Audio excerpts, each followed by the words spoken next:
Hi, ഞാൻ ദീപ. ഒത്തിരി നാൾക്ക് ശേഷം ഒരു ട്രിപ്പ് പോയതിൻ്റെ വിശേഷങ്ങളാണ് പറയുന്നത്. ഞാൻ കല്യാണമൊക്കെ കഴിഞ്ഞതിന് ശേഷം ഇപ്പം പോവുകയാണെങ്കിൽ തന്നെ ഫാമിലിയായിട്ടേ പോകാറുള്ളൂ. കാരണം എൻ്റെ ഫൈബ്രോമയാൽജിയയുടെ പെയിൻ കാരണം എനിക്ക് ആരെങ്കിലും ഒരാൾ കൂടെ വേണം. എൻ്റെ കണ്ടീഷൻ അറിയാവുന്ന ഒരാൾ കൂടെ ഉണ്ടെങ്കിൽ ഒരു ധൈര്യമാണ്. അപ്പോൾ അല്ലാണ്ട് പോകാൻ നമുക്ക് ഭയങ്കര ബുദ്ധിമുട്ടാണ്. പിന്നെ രണ്ടാമത്തെ കാര്യം, പിള്ളേരുടെ റെസ്പോൺസിബിലിറ്റീസ് വേറെ ആർക്കും നോക്കാൻ പറ്റില്ല എന്നൊരു തോന്നലും കൂടെ മനസ്സിലുള്ളതുകൊണ്ട് ഞാനങ്ങനെ അധികം യാത്രകളൊന്നും പോയിട്ടില്ല. ഈവൻ ഫ്രണ്ട്സിൻ്റെ കൂടെ ആണെങ്കിലും പിള്ളേരെ വിട്ടുള്ള പരിപാടിയില്ല. ഓക്കെ, അപ്പോൾ ഒത്തിരി നമ്മൾ ധൈര്യം എടുത്തിട്ടാണ് ഈ ഒരു പരിപാടിക്ക് ഞാൻ പോകുന്നത്. ഇത് ഷൊർണൂരാണ്, ഞാൻ ട്രിവാൻഡ്രത്താണ്. ഷൊർണൂരുള്ള ഒരു ക്യാമ്പിന് പങ്കെടുക്കാൻ വേണ്ടിയിട്ടാണ് പോകുന്നത്. ഫാമേഴ്സ് ഷെയർ എന്ന് പറയുന്ന ഒരു ഒരു റിസർച്ച് സെൻറ്റർ എന്ന് പറയാം. അങ്ങനെ ഒരിടത്തേക്ക് പൊളിക എന്ന് പറയുന്ന ഒരു ക്യാമ്പിൻ്റെ ഭാഗമായിട്ട് പോകുന്നതാണ്. അപ്പോൾ ക്യാമ്പ് എങ്ങനെ അറിഞ്ഞു എന്ന് ചോദിച്ചു കഴിഞ്ഞാൽ ഇൻസ്റ്റഗ്രാമിൽ റീൽസ് കണ്ടിട്ടാണ് അത് പിന്നെ നമ്മൾ പോകാമെന്ന് തീരുമാനിക്കുന്നത്. അപ്പോൾ എൻ്റെ ഫ്രണ്ടാണ് ഇതെനിക്ക് ഫോർവേഡ് ചെയ്ത് തന്നത്. അപ്പം ഞങ്ങൾ ഓൾറെഡി ഒരു സ്കൂൾ ട്രിപ്പ്, നമ്മൾ സ്കൂളിലെ ആൾക്കാരെല്ലാം കൂടെ ചേർന്നിട്ടൊരു എറണാകുളം ട്രിപ്പ് പോകണം, ഒരു 3 ദിവസത്തെ സ്റ്റേ ഒക്കെ പ്ലാൻ ചെയ്ത് അവസാനം അത് പൊട്ടിപ്പാളീസായിരുന്നപ്പം കിട്ടിയൊരവസരമാണ് ഇത്. അപ്പോൾ ഒന്നും നോക്കിയില്ല, അപ്ലൈ ചെയ്ത് അല്ലെങ്കിൽ പേയ്മെൻ്റ് ഒക്കെ ചെയ്ത് ട്രെയിനും എല്ലാം സെറ്റ് ചെയ്തതിന് ശേഷമാണ് എനിക്ക് ശരിക്കും ടെൻഷൻ തുടങ്ങുന്നത്. കാരണം ഞാൻ സർവൈവ് ചെയ്യുമോ, അത്രയും ദൂരം യാത്ര പോകാൻ പറ്റുമോ, 3 ദിവസം എങ്ങനെ എന്തെങ്കിലും പെയിൻ വന്നാൽ ആര് ഹാൻഡിൽ ചെയ്യും, എങ്ങനെ ചെയ്യും, അങ്ങനെ ഭയങ്കരമായ പേടികളൊക്കെ ആയിരുന്നു. പിന്നെ പേടിച്ച പോലെ ഒന്നും സംഭവിച്ചില്ല. ഞാൻ വെള്ളിയാഴ്ച രാവിലെയാണ് ഇവിടുന്ന് പോകുന്നത്. എൻ്റെ കൂടെ ഉണ്ടായിരുന്ന 2 പേര് വൈകിട്ടാണ് ട്രിവാൻഡ്രത്തു നിന്ന് കയറുന്നത്. അപ്പോൾ ഞാൻ ആദ്യമേ പോകാമെന്ന് കരുതിയത്, എനിക്ക് ഈ പരിപാടി തുടങ്ങുന്നത് വെള്ളിയാഴ്ച 5 മണിക്കാണ് അവർ തുടങ്ങുന്നതെന്ന് പറഞ്ഞത്. അപ്പോൾ 5 മണിക്കുള്ള ആ ഐസ് ബ്രേക്കിംഗ് സെഷനൊന്നും മിസ്സാക്കാതിരിക്കാൻ വേണ്ടിയിട്ടാണ് ഞാൻ നേരത്തെ പോകാമെന്ന് കരുതിയത്. ബാക്കിയുള്ള ട്രെയിനെല്ലാം ഇച്ചിരി ലോങ് ആയിട്ട് പോകുന്നതാണ്. സോ വന്ദേ ഭാരത് ആകുമ്പം 5 മണിക്കൂറേ ഉള്ളൂ, കുറച്ചും കൂടെ എളുപ്പം എത്തും. പിന്നെ ഓൾറെഡി എനിക്ക് ഈ ട്രെയിനിൽ പോകാനൊക്കെ ഇച്ചിരി പേടിയുള്ള ആളാണ്. അപ്പം അതെല്ലാം കരുതിയിട്ട് എന്നെ തന്നെ നിന്ന് ചലഞ്ച് ചെയ്യാൻ വേണ്ടിയിട്ടാണ് ഒറ്റയ്ക്ക് ഞാൻ ആദ്യം പോകാമെന്ന് കരുതിയത്. ഒരു 11:45 ആയപ്പോഴത്തേക്കും അവിടെ എത്തി. ഞാനും ഇവിടുന്ന് ട്രിവാൻഡ്രത്ത് തന്നെ വേറൊരു ആളും കൂടെ ഉണ്ടായിരുന്നു. അപ്പോൾ പുള്ളിക്കാരിയും കൂടെ ആയിട്ട് നമ്മൾ നേരത്തെ തന്നെ അവിടെ എത്തി. അതുകൊണ്ട് ഞങ്ങൾക്ക് ഉച്ചയ്ക്കത്തെ ഊണുമൊക്കെ ഇവർ അറേഞ്ച് ചെയ്തിട്ടുണ്ടായിരുന്നു. അതിനുശേഷം ഒരു 3-4 മണി തൊട്ട് ആൾക്കാരൊക്കെ വരാൻ തുടങ്ങി. വൈകിട്ടായപ്പോൾ എൻ്റെ ഫ്രണ്ട്സും വന്നു. ഞങ്ങളുടെ വൈകിട്ടത്തെ ഡിന്നർ, പാൽക്കഞ്ഞിയൊക്കെ തന്നതിന് ശേഷം ഒരു ക്യാമ്പ് ഫയർ ഉണ്ടായിരുന്നു. ക്യാമ്പ് ഫയറിന് ചുറ്റും ഇരുന്നിട്ടാണ് എല്ലാവരും അങ്ങോട്ടും ഇങ്ങോട്ടും ഇൻട്രൊഡ്യൂസ് ചെയ്തത്, എന്താണ് കാര്യങ്ങൾ, ആരാണ്, എവിടെ നിന്നാണ് എന്നൊക്കെയുള്ളത്. പിന്നെ ഞങ്ങളെല്ലാം കിടക്കാൻ പോയി. ഞങ്ങൾക്ക് അറേഞ്ച് ചെയ്തിരുന്നത് ഡോർമെട്രീസും ഹട്ടും ടെൻറ്റും ആണ്.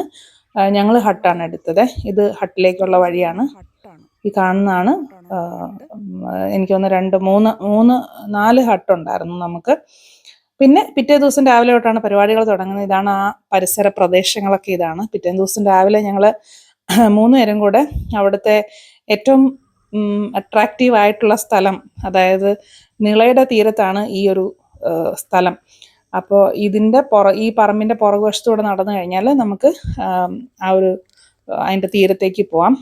അപ്പോൾ ഞങ്ങൾ രാവിലെ തന്നെ അങ്ങോട്ടേക്ക് ഹാജർ വെച്ചു. ഞങ്ങളുടെ കൂടെ തന്നെ അവിടെയുള്ള 2 പട്ടികളും കൂടെ ഉണ്ടായിരുന്നു. എനിക്ക് പട്ടീനെ ഭയങ്കര പേടിയാണ്. അത് മാത്രമാണ് എനിക്ക് അവിടെ അക്സെപ്റ്റ് ചെയ്യാൻ പറ്റാത്തൊരു കാര്യം. എല്ലാ ഏരിയയിലും ഈ 2 പേര് വരും കേട്ടോ. അപ്പം ഇവിടെ ഞങ്ങളുടെ കൂടെ വന്നു. കുറച്ചു നേരം നിന്ന് ഞങ്ങൾ മൈൻഡ് ചെയ്യുന്നില്ലെന്ന് കണ്ടപ്പോൾ അവർ തിരിച്ചുപോയി. അപ്പോൾ രാവിലെ തന്നെ വന്നതാ ഈ പുല്ലാണ് ഇതിൻ്റെ അട്രാക്ഷൻ. അപ്പം നമ്മുടെ മഞ്ജു വാര്യരുടെ സിനിമയിലൊക്കെ കാണുന്ന, പാട്ട് സീനിലൊക്കെ കാണുന്ന പുല്ല്. അപ്പോൾ ഇവിടുത്തുകാരത് സ്നേഹപ്പുല്ലെന്നൊക്കെയാണ് പറഞ്ഞത്, എനിക്കറിയത്തില്ല ഇതിൻ്റെ പേര് കറക്റ്റ്. പിന്നെ ഇവിടുന്ന് ഇങ്ങനെ ഒത്തിരി ദൂരം നടന്നു കഴിഞ്ഞാൽ നമുക്ക് കറക്റ്റ് പുഴയുടെ അങ്ങോട്ടേക്ക് എത്താം. ഇത് കുറച്ച് ആഴമുള്ള സ്ഥലത്താണ് ഞങ്ങൾ നിന്നത്. കുറച്ച് നേരം നിന്ന് പുഴ ഒഴുകുന്നതും കൊക്ക് പറക്കുന്നതും പറവ മേളിൽ കൂടെ പോകുന്നതും എല്ലാം കണ്ടൊന്ന് കുറച്ച് നേരം അവിടെ ഇരുന്നേച്ച് ഞങ്ങൾ നേരെ തിരികെ വിട്ടു. അപ്പോൾ രാവിലെ തൊട്ടാണ് ശരിക്കും പരിപാടികളൊക്കെ സ്റ്റാർട്ട് ചെയ്യുന്നത്. രാവിലെ തന്നെ നമുക്ക് നല്ല അടിപൊളി ബ്രേക്ക്ഫാസ്റ്റ് ആയിരുന്നു. അപ്പോൾ ഇവിടുത്തെ ഏറ്റവും മെയിൻ അട്രാക്ഷൻ എന്ന് പറയുന്നത് ടോക്കിങ്ങും ഫുഡ് അടിയുമാണ്. അതിന് ഒരു ഒരു ഒരു മുട്ടുണ്ടായിരുന്നില്ല എന്ന് വേണം പറയാനായിട്ട്. കാലിന് നല്ല വൃത്തിയായതുകൊണ്ട് കൊള്ളാം.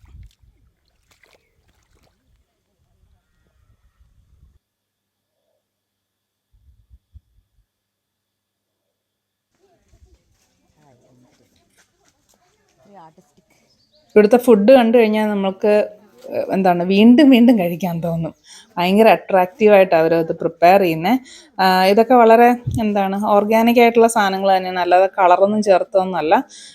ഇതൊക്കെ എന്താണ് മധുരക്കിഴങ്ങും പിന്നെ ബീട്രൂട്ടും ക്യാരറ്റും, ബീട്രൂട്ടാണോ അതോ ഇനി വേറെ വല്ലതും ആണോ എനിക്കറിയത്തില്ല, ഒക്കെ ചേർത്തിട്ടുള്ള കളർ പരിപാടീസാണ്. അപ്പോൾ ഇതാണ് അതിൻ്റെ ഭയങ്കര ഹൈലൈറ്റ്. പിന്നെ ഈ സാലഡ്സൊക്കെ നമ്മൾ വിചാരിക്കാത്ത സാധനങ്ങളുടെ ഒരു കോമ്പിനേഷനാണ് കേട്ടോ. പിന്നെ ഇവിടെ വെറൈറ്റി ചായകൾ ഉണ്ടാവും. നമ്മുടെ നോർമൽ പാൽ ചായ ഇവിടെ കിട്ടത്തില്ല. അതിന് പകരമായിട്ട് ശംഖുപുഷ്പത്തിൻ്റെത്, ചെമ്പരത്തി ചായ, മല്ലിച്ചായ, അങ്ങനെ എന്താണ് ചുക്ക് കാപ്പി പോലത്തെ സംഭവങ്ങളൊക്കെയാണ്. അത് ആ തരുന്ന ഗ്ലാസ്സും ഭയങ്കര അട്രാക്റ്റീവാണ്. അപ്പോൾ അതിനുശേഷം രാവിലെ നമുക്ക് എന്താണ് മൈൻഡ്ഫുൾനെസ്സിൻ്റെ സെഷനാണ് അവർ വെച്ചിരുന്നത്. കുറേ അധികം ഗെയിംസും ആർട്ട് വർക്ക്സും, അല്ലെങ്കിൽ എങ്ങനെയാണ് നമ്മൾ സെൽഫ് അവെയർ ആവുക, അല്ലെങ്കിൽ നമുക്ക് നമ്മുടെ വീട്ടിലിരുന്ന് തന്നെ നമ്മുടെ മെഡിറ്റേഷനെ പറ്റിയിട്ടൊക്കെ പറഞ്ഞിട്ടുണ്ടായിരുന്നു. വീട്ടിലിരുന്ന് തന്നെ നമുക്ക് ആ ഒരു പലതരം ആക്ടിവിറ്റീസിലൂടെ നമ്മുടെ മൈൻഡ് കാമാക്കുന്നതിനെ പറ്റിയിട്ടും സെൽഫ് അവെയർ ആവുന്നതിനെ പറ്റിയിട്ടുള്ള ക്ലാസ്സുകളായിരുന്നു കൂടുതലും. ഞാൻ അവിടെ ഇരിക്കുന്ന ഭാഗത്തുള്ളൊരു തൂണ് കണ്ടോ, ആ തൂണായിരുന്നു എൻ്റെ ഒരു ആയുധം. എനിക്ക് നല്ല പെയിൻ ഉണ്ടാവുന്നുണ്ടായിരുന്നു. ഈ 3 ദിവസം അത്യാവശ്യം നല്ല പെയിൻ ഉണ്ട്. കാരണം പാലക്കാട്ടെ ചൂട് അത്ര പ്രശ്നമില്ലായിരുന്നു ഡിസംബർ ആയതുകൊണ്ട്. അപ്പോൾ ചൂട് കൂടാൻ തുടങ്ങുമ്പോൾ ഒരു 10 മണിക്ക് ശേഷം എനിക്ക് പെയിൻ തുടങ്ങുന്നുണ്ടായിരുന്നു. പിന്നെ ഞാൻ എന്താണ് എൻ്റെ ബാഗ് എപ്പോഴും എൻ്റെ കൂടെ കാണും. പിന്നെ ചരിഞ്ഞിരിക്കുവാണെങ്കിൽ എനിക്ക് കഴുത്ത് വേദന എടുക്കും. അങ്ങനെ എല്ലാ പ്രശ്നങ്ങളും എനിക്കുണ്ടായിരുന്നു. അപ്പം ഞാൻ എങ്ങനെ അത് മാനേജ് ചെയ്തുകൊണ്ടിരുന്നതെന്ന് വെച്ചാൽ, ആ കാണുന്ന ഒരു തൂണിലോട്ട് പോയിട്ട് നന്നായിട്ട് ഞാൻ എൻ്റെ മുതുക് വെച്ചങ്ങോട്ട് തിരുമും. വേറെ ആരെയും ഞാൻ അങ്ങനെ ബുദ്ധിമുട്ടിച്ചില്ല. പിന്നെ കൈ നിൽക്കുന്നില്ല എന്ന് തോന്നുവാണെങ്കിൽ ഞാൻ നല്ല കൂടിയ ഡാർട്ടോ അല്ലെങ്കിൽ പാരസെറ്റമോളോ ഒക്കെ കഴിച്ചേച്ചാണ് ഞാൻ നിന്നുകൊണ്ടിരുന്നത്. അപ്പോൾ അന്നത്തെ ദിവസം നമ്മൾ ഉച്ച കഴിഞ്ഞ് ഊണും ഭയങ്കര അടിപൊളിയായിട്ടുള്ള സംഭവങ്ങളൊക്കെ ആയിരുന്നു. ഭയങ്കര ടേസ്റ്റാണ്. നമ്മൾ വിചാരിക്കും പച്ചക്കറിക്കൊക്കെ ഇത്രയും ടേസ്റ്റ്. എനിക്ക് ഓൾറെഡി പച്ചക്കറി ഇഷ്ടമാണ്. ഞാൻ അങ്ങനെ വലിയ ഫാനൊന്നും അല്ല നോൺ വെജിൻ്റെ. പക്ഷെ നമുക്ക് തോന്നും ഇതിൽ ഇത്രയും വെറൈറ്റി ആയിട്ട് സംഭവങ്ങൾ ഉണ്ടാക്കാം. അതായത് വളരെ ലോക്കലായിട്ടുള്ള അവൈലബിൾ ആയിട്ടുള്ള സംഭവങ്ങൾ വെച്ചിട്ടുള്ള ഉണ്ടാക്കുന്നതാണ്. നമ്മൾ പോലും വിചാരിക്കാത്ത സംഭവങ്ങൾ വെച്ചിട്ട് അവർ അച്ചാറും ഒക്കെ ഉണ്ടായിക്കളയും കേട്ടോ. കൂർക്ക അച്ചാറൊക്കെ ഭയങ്കര ഹൈലൈറ്റാണ് അവരുടെ. ഉച്ച കഴിഞ്ഞ് ഞങ്ങൾ നമ്മുടെ ഷെഡ്യൂളിലുണ്ടായിരുന്നത് റിവർ വാക്കാണ്. ലിറ്ററലി റിവർ വാക്ക് തന്നെയായിരുന്നു, റിവറിൽ കൂടെയുള്ള വാക്ക്. അപ്പം മുട്ടറ്റം വരെ അവിടെ വെള്ളമുള്ളൂ. അപ്പം ഞാൻ ആദ്യം ഇറങ്ങണ്ടെന്നൊക്കെ വിചാരിച്ചെങ്കിലും പിന്നെ എല്ലാവരും ഇറങ്ങുന്ന കണ്ടപ്പോൾ എനിക്കങ്ങ് റെസിസ്റ്റ് ചെയ്യാൻ പറ്റിയില്ല. ഞാനും ഇറങ്ങി. നല്ല രസമായിരുന്നു. മുട്ടുകുത്തി അവിടെ നിന്നു കുറച്ച് നേരം വെള്ളത്തിൽ. നല്ല രസമായിരുന്നു. നല്ല ഒരു എക്സ്പീരിയൻസ് ആയിരുന്നു എനിക്ക്. അതിനുശേഷം കുറച്ച് ഫോട്ടോസൊക്കെ എടുത്ത്, ഇതാണ് ഞാൻ പറഞ്ഞ പുല്ല്. ഫോട്ടോസൊക്കെ എടുത്ത് ഞങ്ങൾ തിരികെ പോന്നു. അപ്പോൾ തിരികെ വരുന്ന വഴിക്ക് അവിടെ ഇങ്ങനെ പോത്തുകളെയൊക്കെ കെട്ടിയിട്ടുണ്ടായിരുന്നു. അപ്പം നമ്മൾ പോത്തിനെ കാണുമ്പോൾ അങ്ങോട്ട് ഓടുമ്പം പോത്ത് നമ്മളെ കണ്ട് ഇങ്ങോട്ടോടും. അപ്പം ഞങ്ങൾ വിചാരിച്ചു, ഞങ്ങൾ പോത്തിനെ കണ്ട് പേടിച്ചിരിക്കുമായിരുന്നെങ്കിൽ അവിടെ പോത്തിനെ കെട്ടാൻ വന്നവർ പറഞ്ഞ് നിങ്ങളെ കാണുമ്പോൾ പോത്ത് പേടിക്കുന്നു, അതാ ഈ ചാടുന്നതെന്നുള്ളതാ. എനിവേ, അതൊക്കെ കൊച്ചു പിള്ളേരെയൊക്കെ കൊണ്ട് ചെന്ന് കഴിഞ്ഞാൽ കുറേ ഭയങ്കര ഒരു തനി നാട്ടുമ്പുറം ഒരു എക്സ്പീരിയൻസ് ആണ്. പിന്നെ അന്ന് വൈകിട്ടത്തെ ഡിന്നറാണിത്. ഇത് ഇവരുടെ അടുക്കളയാണ്. എനിക്ക് ഈ അടുക്കള ഭയങ്കരമായിട്ട് ഇഷ്ടപ്പെട്ടു. അപ്പോൾ ഇതിൻ്റെ ഈ ഫാമേഴ്സ് ഷെയർ നടത്തുന്നത് ശരിക്കും പറഞ്ഞാൽ, ഫാമേഴ്സ് ഷെയർ എന്ന് പറയുന്നത് അംബ്രോസേട്ടൻ്റെയും മിനി ചേച്ചിയുടെയും ഒരു വീട് തന്നെയാണ്. അവരുടെ വീടും അവരുടെ മക്കളും ഒക്കെ അവിടെ തന്നെയുണ്ട്. പിന്നെ വോളണ്ടിയേഴ്സ് ആയിട്ടുള്ള ആൾക്കാരുണ്ട്. പിന്നെ അവിടെ പല ക്യാമ്പുകൾ അവിടെ സംഘടിപ്പിക്കുന്നു. ഈ അപ്പുപ്പൻതാടി പോലുള്ള ഓരോ ഗ്രൂപ്പുകാർ വന്നിട്ട് ക്യാമ്പ് സംഘടിപ്പിക്കുന്നുണ്ട്. അതിൻ്റെ ഒരു ക്യാമ്പാണ് പൊളിക എന്ന് പറയുന്ന ക്യാമ്പ്. അതിൻ്റെ പൊളിക 2.0 അതിലാണ് നമ്മൾ പോയത് കേട്ടോ. അപ്പോൾ അന്ന് റിവർ വാക്കൊക്കെ കഴിഞ്ഞുള്ള അന്നത്തെ രാത്രിയിൽ ഞങ്ങൾക്ക് വീണ്ടും ഒരു ട്രീറ്റ് ഉണ്ടായിരുന്നു. അത് തോൽപ്പാവ കൂത്താണ്. ട്രഡീഷണലായിട്ട് ചെയ്യുന്ന ആൾക്കാർ തന്നെയാണ് വന്ന് ചെയ്തത്. ഗംഭീര സാധനമായിരുന്നു കേട്ടോ. അത് അവരുടെ ആ ലാംഗ്വേജ് നമുക്ക് മനസ്സിലാവുന്നില്ലെങ്കിലും കഥ നമുക്കറിയാവുന്നത് കൊണ്ടും പിന്നെ അവരുടെ ആ ഒരു അവതരണ രീതി ഭയങ്കരമായിരുന്നു. അപ്പം പിന്നെ അതിന് ശേഷം അവർ അതിൻ്റെ ബാക്ക്ഗ്രൗണ്ട് എന്താണ്, ബിഹൈൻഡ് ദ സീൻസ് എന്താണ് നടക്കുന്നതെന്നൊക്കെ നമുക്ക് എക്സ്പ്ലെയിൻ ചെയ്ത് തന്നു. നമുക്ക് അതെല്ലാം തൊട്ട് നോക്കാനും പിന്നെ അവരുടെ ഷോ വേണേൽ ബുക്ക് ചെയ്യാനും ഒക്കെ ഒരു കാർഡൊക്കെ തരുന്നുണ്ടായിരുന്നു. അതൊരു അടിപൊളി എക്സ്പീരിയൻസ് ആയിരുന്നു കേട്ടോ. അവർ ഓരോ തവണ ഓരോ എന്താണ് ആർട്ട് ഫോംസ് ആണ് കാണിക്കുന്നത്. അപ്പോൾ നമ്മൾ ലക്കിയായിരുന്നു ഈ ഒരു സംഭവം. ഇത് നമ്മുടെ മെയിൻ ഹാളാണ് പരിപാടി നടക്കുന്ന പിറ്റേന്ന്, അതായത് നമ്മൾ തിരിച്ചു പോകുന്ന അന്ന് രാവിലത്തെ കാര്യങ്ങളാണിത്. അന്നത്തെ ബ്രേക്ക്ഫാസ്റ്റ് ആണ്. കണ്ട നല്ല നീല കളറിലിരിക്കുന്ന ഇടിയപ്പമാണ്. ടേസ്റ്റ് വ്യത്യാസം ഒന്നും തന്നെ ഇല്ല, കളറ് മാത്രമേ വ്യത്യാസമുള്ളൂ. ഇപ്പോൾ കഴിഞ്ഞ ദിവസത്തെ പുട്ടാണെങ്കിൽ ഒരു അരിപ്പുട്ടല്ല, അത് മലര് പൊടിച്ചാണ് പുട്ടുണ്ടാക്കുന്നതെന്നാണ് പറഞ്ഞത്. എൻ്റെ ഡീറ്റെയിൽസ് ഒക്കെ അവർ പറഞ്ഞു തരും കേട്ടോ. അങ്ങനെ ഒരു സീക്രട്ടായിട്ട് ഒന്നും തന്നെ ഇല്ല, എല്ലാ കാര്യങ്ങളും അവർ പറഞ്ഞു തരും. പക്ഷെ അവരുടേതായ ഒരു കൈയുടെ ഒരു രീതിയിലാണ് ഉണ്ടാക്കുന്നത്. അതുകൊണ്ട് അങ്ങനെ എക്സാക്റ്റ് ആയിട്ട് പറയാൻ അവർക്കും ബുദ്ധിമുട്ടാണത്. നമ്മൾ മനസ്സിലാക്കി എടുക്കുക എന്നുള്ളതാണ്. ഈ കാണുന്നതാണ് അവരുടെ അടുക്കള, എൻ്റെ പുറകുവശം. അപ്പോൾ നമുക്ക് എപ്പോൾ വേണമെങ്കിലും ചാടി ഓടി അങ്ങോട്ട് കയറി വെള്ളം എടുക്കാം, അവരെന്താ ചെയ്യുന്നതെന്ന് നോക്കാം, അവരുടെ കൂടെ വേണേൽ അരിഞ്ഞു കൊടുക്കാം. ഞാൻ അരിയാൻ പോയില്ല, എങ്കിലും അങ്ങനെ ചെയ്യുന്ന ആൾക്കാരുണ്ടായിരുന്നു നമ്മുടെ ഗ്രൂപ്പിൽ. രാവിലെ പോയി അവർക്ക് അരിയാനൊക്കെ ആയിട്ട് സഹായിക്കുന്ന. അപ്പോൾ നമ്മൾ ക്യാമ്പിന് ഏതാണ്ട് 35 പേരോളം ഉണ്ടായിരുന്നു, കുട്ടികളും കൂടെ ചേർത്ത് 38 ആൾക്കാർ, 3 കൊച്ചു പിള്ളേരും കൂടെ ഉണ്ടായിരുന്നു അതിനകത്ത്.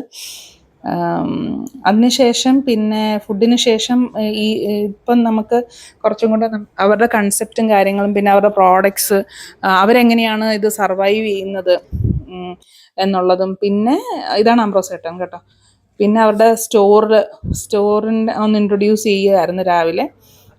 പിന്നെ എങ്ങനെയാണ് ഈ ഫുഡൊക്കെ ഉണ്ടാക്കുന്നതെന്നുള്ളതും പറയുന്നുണ്ടായിരുന്നു. സ്റ്റോറിൽ അവർ ഉണ്ടാക്കുന്ന പോട്ടറി ഐറ്റംസ്, അതുപോലെ ഇത് മിനി ചേച്ചിയാണ്. അപ്പം മിനി ചേച്ചി എൻ്റെ ഒരു സബ്സ്ക്രൈബറും കൂടെ ആണെന്നുള്ളത് അവിടെ ചെന്ന് കഴിഞ്ഞപ്പോഴാണ് മനസ്സിലായത്. പുള്ളിക്കാരി എന്നെ കണ്ടിട്ട് എവിടെയോ കണ്ടിട്ടുണ്ടെന്ന് പറയുന്നതല്ലാതെ ആരെന്ന് മനസ്സിലാവുന്നില്ല. പിന്നെ ബാക്കിയുള്ളവർ പറഞ്ഞപ്പോഴാണ് അവർക്ക് മനസ്സിലായത്. ഇത് കതിരിന് വിളക്ക് കത്തിച്ചിട്ടാണ് അവർ രാവിലെ അടുക്കളയിൽ പാചകം ചെയ്യാൻ തുടങ്ങുന്നതെന്നാണ് പറഞ്ഞത്. പിന്നെ പേപ്പർ മേക്കിങ്ങിൻ്റെ ക്ലാസ് ഉണ്ടായിരുന്നു. അവിടുത്തെ ഹാൻഡ് മെയ്ഡ് പേപ്പറിൻ്റെ ബുക്കും കാര്യങ്ങളൊക്കെ അവർ വിൽക്കാനായിട്ട് വെച്ചിട്ടുണ്ടായിരുന്നു. അവിടെ ഒരു സ്റ്റോറ് പോലെ ഉണ്ടായിരുന്നു. പിന്നെ പേപ്പർ മേക്കിങ്ങിൻ്റെ ക്ലാസ് ആയിരുന്നു. ക്ലാസ് എന്ന് പറഞ്ഞാൽ ഒരു അവയർനെസ് ക്ലാസ് എന്ന് പറയാം. അങ്ങനെ ഡീറ്റെയിൽഡ് ആയിട്ടുള്ള കാര്യങ്ങളല്ല, നമുക്ക് ഇൻട്രസ്റ്റ് ഉണ്ടെങ്കിൽ നമുക്ക് മുന്നോട്ട് ഫർദർ പഠിക്കാനുള്ളൊരവസരം അവരുടെ തന്നെ ട്രെയിനിങ് ഒക്കെ തരുന്നതാണ്. നമുക്ക് വേണമെങ്കിൽ മുന്നോട്ട് പോകാം. അതുപോലെ തന്നെയാണ് പോട്ടറിയുടെ ക്ലാസ്സും ഉണ്ടായിരുന്നത്. അപ്പോൾ ഈ ക്യാമ്പിന് എങ്ങനെയാണ് പങ്കെടുക്കാൻ പറ്റുന്നതെന്ന് ഒത്തിരി പേര് ചോദിക്കുന്നുണ്ടായിരുന്നേ. ഞാനൊരു റീലിട്ടപ്പം, അപ്പോൾ ഇത് ഞങ്ങളും ഇൻസ്റ്റാ റീല് കണ്ട് തന്നെയാണ് അവരെ കോണ്ടാക്ട് ചെയ്ത് അതിൻ്റെ പേയ്മെൻറ്റും കാര്യങ്ങളൊക്കെ ചെയ്തത്. അപ്പോൾ ഇവരുടെ പേജ് ഫോളോ ചെയ്താൽ മതി. ഫാമേഴ്സ് ഷെയർ എന്ന് പറയുന്ന പേജുണ്ട്. ഫാമേഴ്സ് ഷെയർ ഷൊർണൂരാണുള്ളത്. ഷൊർണൂർ നമ്മൾ റെയിൽവേ സ്റ്റേഷൻ്റെ 7ാമത്തെ പ്ലാറ്റ്ഫോമിൽ നിന്ന് ഓട്ടോറിക്ഷ പിടിച്ച് കഴിഞ്ഞാൽ ഒരു എനിക്കൊന്ന് 4 കിലോമീറ്റർ അങ്ങാണ്ടാണ്, 100 രൂപ അങ്ങാണ്ടാണ് നമ്മൾ ചാർജ് വരുന്നത്. അവിടെ എത്തും. അപ്പോൾ അവരുടെ പേജിൽ ഇങ്ങനെ ഓരോ തവണ ഇങ്ങനെ എന്താ പറയുന്നത്, ഓരോ ക്യാമ്പ് അനൗൺസ് ചെയ്യും. മിക്കവാറും വീക്കെൻഡ്സിലായിരിക്കും ക്യാമ്പ്. വെള്ളിയാഴ്ച തുടങ്ങി ഞായറാഴ്ച തീരുന്ന ക്യാമ്പുകളായിരിക്കും. അങ്ങനെ ഇപ്പോൾ കുട്ടികൾക്കായിട്ട് എനിക്കൊന്ന് ജാനുവരിയിലൊരു ക്യാമ്പ് വരുന്നുണ്ട്. പിന്നെ മനസ്സിലാക്കേണ്ടത് ഒരു നാട്ടുംപുറം പോലത്തെ ഒരു സ്ഥലമാണ്. കുറച്ച് പീസ്ഫുള്ളായിട്ടിരിക്കാൻ പറ്റുന്ന വളരെ മിനിമലായിട്ടുള്ള സൗകര്യങ്ങളുള്ള, ഇതൊരു ഹോട്ടലാണ് അല്ലെങ്കിൽ അങ്ങനെ താമസിക്കാനുള്ളൊരു സ്ഥലം എന്നുള്ള കൺസെപ്റ്റിൽ പോരുത്. അവിടെ ചെന്ന് അവിടുത്തെ രീതികൾ എക്സ്പീരിയൻസ് ചെയ്യാൻ പോകുന്ന ഒരു ആറ്റിറ്റ്യൂഡോടെ വേണം നമ്മൾ പോകാനായിട്ട്. പിന്നെ നമുക്ക് ലക്കിയാണെങ്കിൽ നമുക്ക് നല്ലൊരു ഗ്രൂപ്പിനെ കിട്ടും. ഇപ്പം നമ്മുടെ ഈ ഗ്രൂപ്പെല്ലാം എനിക്ക് തോന്നുന്നു ഒരു 40 വയസ്സിനും 50-60 ആ ഒരു റേഞ്ച് വരുന്ന ആൾക്കാരായിരുന്നു. പിന്നെ പിന്നെ കുറച്ച് പേരുണ്ടായിരുന്നുള്ളൂ, വിരലിലെണ്ണാവുന്ന ആൾക്കാരെ ഈ പഠിച്ചിറങ്ങിയതും അല്ലെങ്കിൽ ഇപ്പം ജസ്റ്റ് ജോലി കിട്ടി അങ്ങനെയൊക്കെ ഉള്ള ആൾക്കാർ വളരെ കുറച്ച്, അതായത് യങ്സ്റ്റേഴ്സ് വളരെ കുറച്ച് പേരുണ്ടായിരുന്നുള്ളൂ. ബാക്കിയെല്ലാം ഒരു 40-60 റേഞ്ചിൽ വരുന്ന ആൾക്കാരായിരുന്നു. സോ കുറച്ച് എളുപ്പമായിരുന്നു. അപ്പം അതിന് ശേഷം പിന്നെ നമുക്ക് ഹാൻഡ് പോട്ടറിയുടെയും പേപ്പർ മേക്കിങ്ങിന് ശേഷം ഹാൻഡ് പോട്ടറിയുടെയും പിന്നെ നമ്മുടെ ഈ പോട്ടറിയുടെയും സെഷൻസ് ഉണ്ടായിരുന്നു. ജസ്റ്റ് നമുക്ക് എക്സ്പീരിയൻസ് ചെയ്യാന്നുള്ളതേ ഉള്ളൂ, അല്ലാതെ ഇതിപ്പോൾ പെട്ടെന്ന് പഠിച്ചെടുക്കാൻ പറ്റുന്ന കാര്യങ്ങളൊന്നുമല്ല.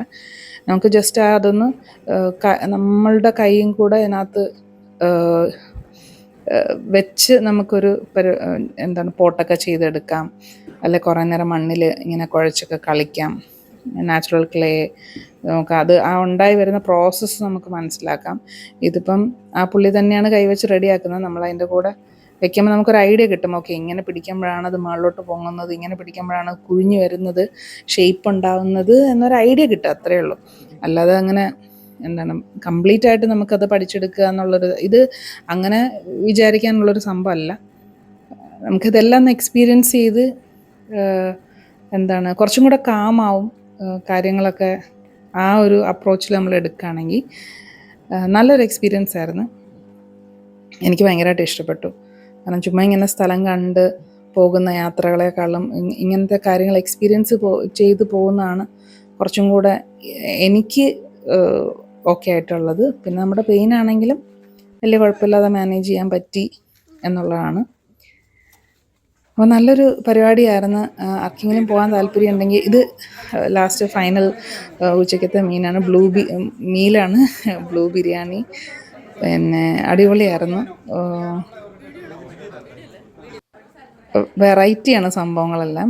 അപ്പം പിന്നെ നമ്മളവിടെ നിന്ന് നേരെ ഇറങ്ങി ഒരു 4 മണിയൊക്കെ ആയപ്പോഴത്തേക്കും നമ്മളവിടെ നിന്ന് ഇറങ്ങി. 5 മണിക്കാണ് പരിപാടി തീരുന്നത്, പക്ഷേ അപ്പോഴത്തേക്ക് ആൾക്കാരെല്ലാം പോയി തുടങ്ങിയിരുന്നു. 2 മണി തൊട്ടേ ആൾക്കാർ പോകാൻ തുടങ്ങി.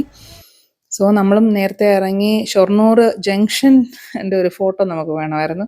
പിന്നെ അവിടെ നിന്ന് ഇച്ചിരി ചായ കുടിക്കണമായിരുന്നു. ഇതും ട്രിവാൻഡ്രത്ത് നിന്നുള്ളൊരു സെറ്റ് ആൾക്കാരാണ്. അവർ 6 പേരുണ്ടായിരുന്നു. ഞങ്ങൾക്ക് 5:30 ട്രെയിനായിരുന്നെങ്കിൽ ഞാൻ 4 മണിക്ക് ഇറങ്ങിയിട്ട് അവിടുന്ന് ചായയൊക്കെ കുടിച്ച് ഫ്രണ്ട് ഭാഗം നമ്മൾ കണ്ടിട്ടില്ലായിരുന്നു, ഷൊർണൂർ റെയിൽവേ സ്റ്റേഷൻ്റെ. അതൊക്കെ കണ്ട് പയ്യെ നമ്മൾ യാത്രയായി. ഒരു 10:30 ആയപ്പം നമ്മൾ വീടെത്തി. അപ്പോൾ ഇവരാണ്, ഈ തൊട്ടടുത്തിരിക്കുന്ന പുള്ളിക്കാരിയാണ് എന്നെ ശരിക്കും പറഞ്ഞാൽ ഈ ഒരു യാത്രയ്ക്ക് ഹെൽപ്പ് ചെയ്തത്. അർച്ചന എൻ്റെ സ്കൂൾ ഫ്രണ്ടാണ്. ഞങ്ങൾ പോകുന്ന വഴിക്ക് ഉള്ള വ്യൂ ആണിത്.